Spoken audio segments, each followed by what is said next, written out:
Konsep penjualan yang saya maksud keluarga adalah tidak hanya keluarga kita sendiri atau keluarga saya, itu bisa masyarakat yang ada di kampung kita, yang kira-kira istilahnya tetangga kita yang sudah ada di beberapa daerah. Nama saya Aan Mubaidillah, ST. Saya dikasih tanggung jawab sebagai Ketua Kelompok Tani Srikaton. Rumah saya itu di Dusun Sidorejo, RT 01, RW 05, Desa Gentong, Kecamatan Paron, Kabupaten Ngawi. Jadi Kelompok Tani Srikaton ini berusaha untuk menciptakan satu value atau satu pemasukan yang lebih daripada kita cuma berproduksi beras ya. Itu awal mula kita memproduksi satu branding beras. Itu kita mulai tahun 2016 kita mencoba memasarkan produk kita yaitu beras Srikaton. Jadi untuk mencari nilai tambah dari petani kita yang ada, khususnya anggota. Terus di situ memang mula-mula kita mainnya untuk pemasaran mainnya jaringan keluarga. Jaringan keluarga dulu yang notabene masyarakat Pehnongko yang ada di luar Pehnongko, Gentong atau di Kabupaten Ngawi yang kebetulan kita survei misalkan ada usahanya dan usahanya itu kira-kira potensi untuk menjual beras, itu kita kasih dengan sistem konsinyasi. Cuma kita memang terbatas, ada beberapa tempat. Jadi kita mencoba mengenalkan bahwa Kelompok Tani Srikaton ada beras dulu. Kita nggak butuh bahwa itu beras laku atau belum, tapi kita mencoba mengenalkan ke masyarakat bahwa Kelompok Tani Srikaton itu punya satu produk beras. Yang dulu hanya beras pulen warna hijau. Terus sampai hari ini, sampai tahun 2020 kita sudah merilis sampai hampir 5 varian, yaitu beras segar, beras pulen yang logonya warna hijau, beras pulen yang logonya warna hitam, beras khusus, yaitu beras khusus itu kita bedakan ada 4, beras khusus Membramo, beras khusus Cimlati, beras khusus Mentek Wangi, terus beras khusus ini yang terbaru untuk tahun 2020 itu beras khusus Inpari IR Nutrising yang kegunaannya untuk stunting ya, gizi buruk, dan yang terakhir itu adalah beras merah. Jadi kita dulu baru 1 varian, sekarang 5 varian. Ya, di pemasaran tetap ada kendala. Kita hanya bisa mengcover produknya kelompok tani itu atau gabahnya kelompok tani itu hanya 1-3%. Jadi kapasitas produk kelompok tani atau anggotanya itu ada 600 ton per sekali panen. 600 ton kita hanya mengcover sekitar 40 tonan. 30-40 ton GKP. Itu berarti kan sekitar 2-5% lah.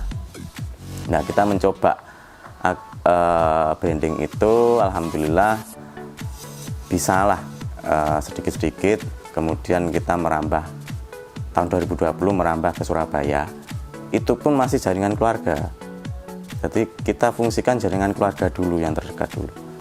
Jaringan keluarga kemarin yang laku adalah beras Srikaton yang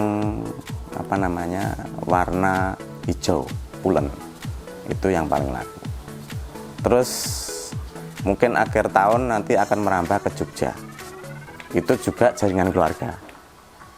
Notabene masyarakat Pehnongko yang ada di Jogja yang mau untuk berbisnis beras, menggunakan beras dari desa, dan beras itu tidak tercampur, istilahnya tercampur beberapa varietas, akhirnya kualitas untuk rasanya itu bisa dipertanggungjawabkan. Biasanya menangnya di kelompok tani itu memang varietas berasnya atau rasa berasnya itu beda, khususnya di Ngawi. Nah, itu. Nah, untuk penjualan Agustus kemarin kita MOU dengan Wilmar juga untuk men-cover produk gabahnya. Jadi kita hanya bisa menyimpan gabah cuma 1-5%, yang sisanya kita gandengkan dengan PT Wilmar Padi Indonesia. Ya, moga-moga dengan terobosan-terobosan itu bisa berjalan dengan lancar. Itu konsep kita. Persoalannya kita nanti akan kelompok Tani Sikatan tidak hanya sebagai kelompok, tapi kita ingin kelompok Tani Sikatan itu jadi satu perusahaan yang perusahaannya backgroundnya untuk sosial dan bisnis. Keuntungan total adalah untuk sosial, baik untuk pembangunan daerahnya itu sendiri dan baik untuk kebutuhan cadangan pangan bagi masyarakatnya secara gratis. Hari ini sudah dirintis oleh kelompok Tani Sikatan. Setiap kegiatan 4 bulan sekali itu kita mengadakan istilahnya baksos untuk anggota kita. Ya, kurang lebih ada 120-150 orang. Moga-moga kedepannya bisa lebih. Bahkan semua masyarakat yang tidak mampu, khususnya orang-orang sepuh, orang-orang yatim piatu, orang-orang yang tidak sekolah bisa dibiayai lewat keuntungan kelompok Tani Sikatan. Itu konsep kedepannya. Jadi konsepnya minimal yang hasil dari tanah kita, hasil dari areal persawahan kita itu bisa dinikmati oleh anggota keluarga kita masing-masing. Pertama, yang kedua, keuntungannya masyarakat sekitarnya yang ada di lahan. Jadi penjualannya kita utamakan keluarga. Jadi keluarganya itu bisa keluarga kita sendiri, bisa tetangga kita yang sudah ada di luar daerah dan dia mau memasarkan itu, ya kita kasih sekuat kita, sekuat dana kita yang ada. Karena konsep kita adalah konsinyasi, tidak bayar langsung kita store langsung bayar, tidak. Itu berarti kan juga membantu saudara-saudara kita yang ada di luar daerah untuk berwirausaha kecil-kecilan. Seperti itu, imbasnya seperti itu target kita. Beras stunting itu gini, cerita kita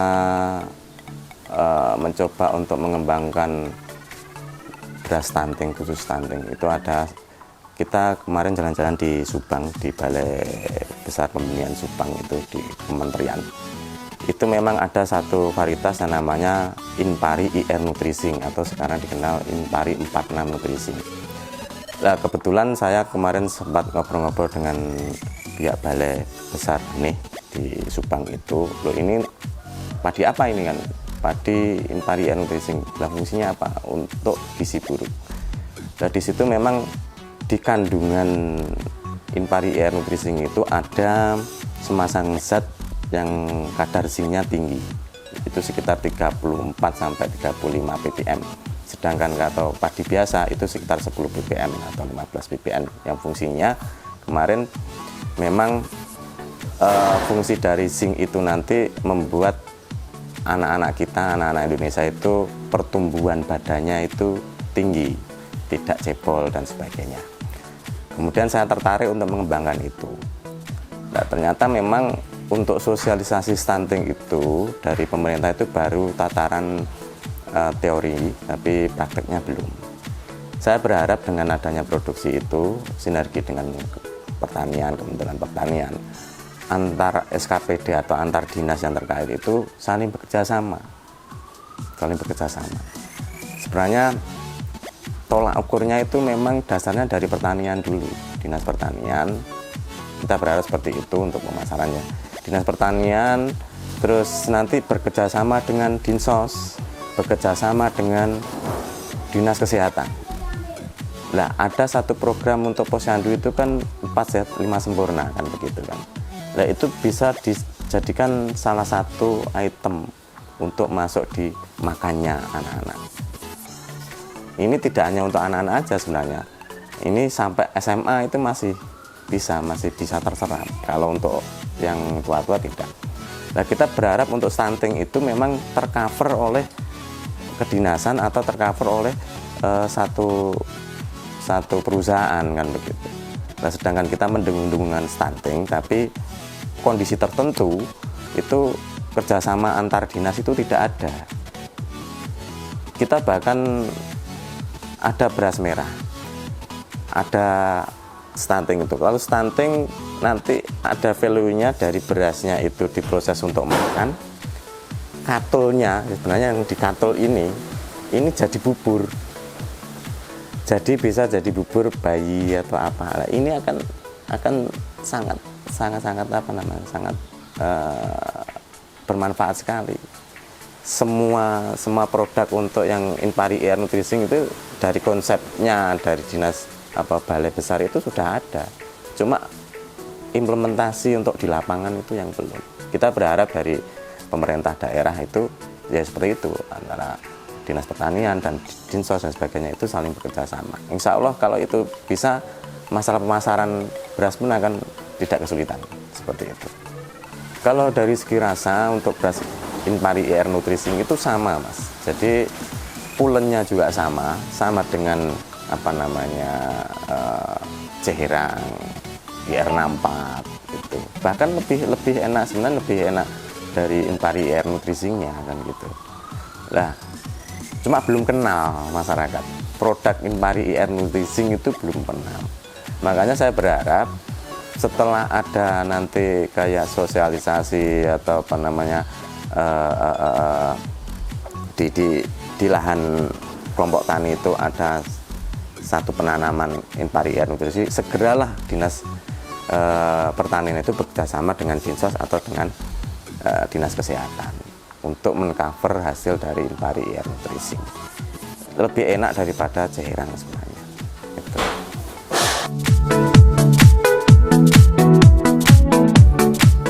Secara umum untuk pemasaran hasil petani itu memang kita tergantung pada tengkulak.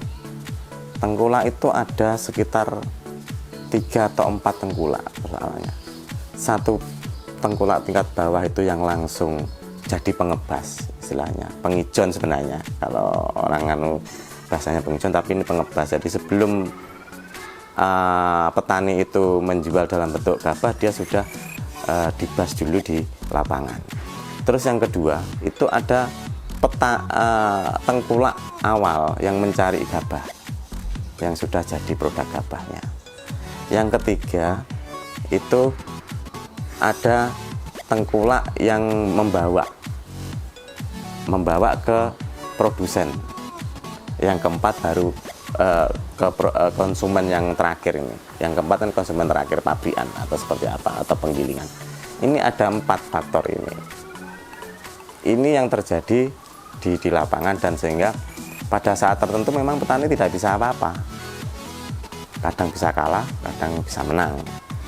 Sudah sebenarnya di anggota atau petani kita itu sudah pinter, kalau di pengebasan itu sudah pinter sebenarnya. Dia sudah tahu hasilnya seperti apa. Tapi memang yang terjadi di lapangan untuk pemasaran itu cuma gabah kering panen saja, dan diambil oleh 4 tengkulak. Jaringan rantainya itu 4 tengkulak. Nah, kita di kelompok tani berusaha memutus itu langsung dari kelompok tani ke langsung konsumen GKP-nya itu langsung kan gitu, seperti itu, atau kita olah menjadi satu beras. Tapi cuma memang terkendalanya adalah permodalan kita tidak istilahnya harus nunggu modal yang banyak-banyak. Apa yang bisa kita lakukan, kita lakukan. Kalau nggak seperti itu, tidak bisa jalan apapun.